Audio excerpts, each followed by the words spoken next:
दोस्तों, यह एक मकान मालकिन की ऐसी कहानी है जो आपका दिल छू लेगी। शहर के बीचों बीच एक भव्य हवेली थी, जो पुरानी जरूर हो गई थी, पर अब भी उसकी शान और शौकत देखने वालों को अतीत की समृद्धि का एहसास करा देती थी। इस हवेली की मालिकन थी शांति देवी। उम्र के 7वें दशक में पहुंचने के बावजूद उनकी चाल और स्वभाव में वो ठसक थी, जो एक जमाने में उनके रुतबे की पहचान थी।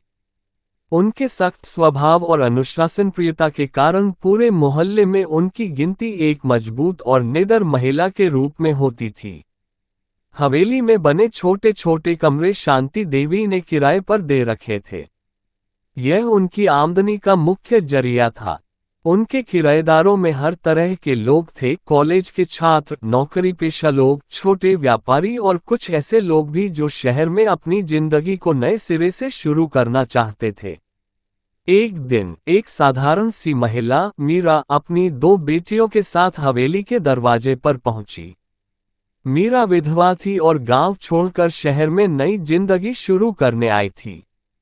वह कमजोर दिखती थी, लेकिन उसकी आंखों में एक गहरी उम्मीद और आत्मसम्मान की झलक थी।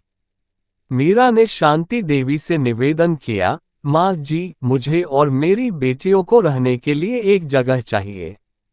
किराया मैं समय पर दूंगी, पर अभी मेरे पास बहुत ज्यादा पैसे नहीं हैं। आप मुझ पर भरोसा कर सकती हैं। शांति देवी ने मीरा की हालत को भांपा। उनकी सख्त निगाहें मीरा की ईमानदारी और संघर्ष को पहचान गईं। उन्होंने कहा, ठीक है, तुम्हें हवेली में एक कमरा मिल जाएगा, लेकिन किराए के साथ साथ यहाँ के नियमों का पालन करना होगा। मीरा ने कृतज्ञता से सिर झुका लिया और अपनी बेटियों के साथ कमरे में रहने लगी। मीरा ने अपनी बेटियों के बेहतर भविष्य के लिए कड़ी मेहनत शुरू कर दी। वह घर घर जाकर काम करती ताकि बेटियों को स्कूल भेज सके। धीरे धीरे उसने आसपास के लोगों का भरोसा जीत लिया। शांति देवी उसकी लगन और ईमानदारी से प्रभावित थीं। वह अक्सर मीरा को काम करते हुए देखती और सोचती, इस औरत में हिम्मत है। अपनी परिस्थितियों को बदलने का जज्बा दिखता है। कुछ महीने बीते। एक दिन शांति देवी की तबीयत अचानक बिगड़ गई। उनके पास न तो कोई करीबी रिश्तेदार था और न ही कोई ऐसा जिसे वह अपनी देखभाल के लिए बुला सके। किराएदार अपनी अपनी दिनचर्या में व्यस्त थे। तभी मीरा ने आगे बढ़कर जिम्मेदारी ली। उसने न सिर्फ शांति देवी की दवाइयों का ध्यान रखा, बल्कि उनके खाने पीने का भी प्रबंध किया।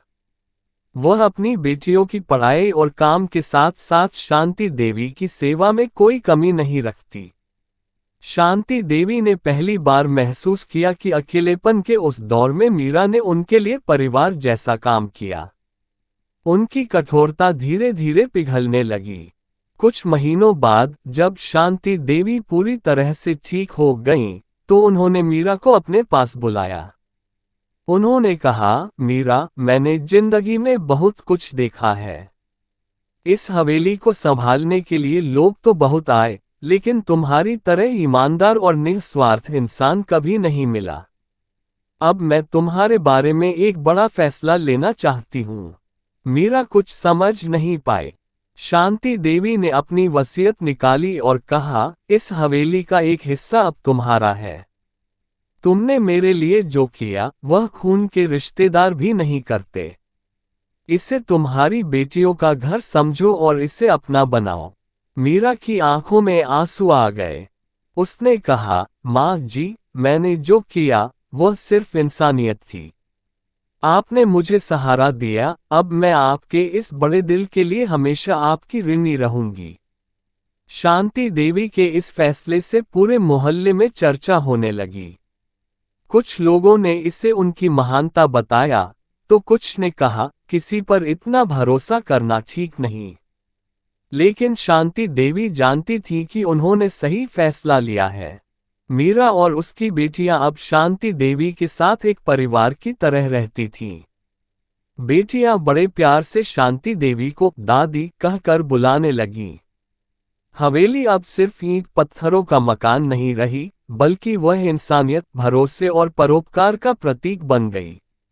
शांति देवी और मीरा की कहानी शहर में मिसाल बन गई। लोग कहते, शांति देवी सख्त जरूर हैं, लेकिन उनका दिल सोने जैसा है।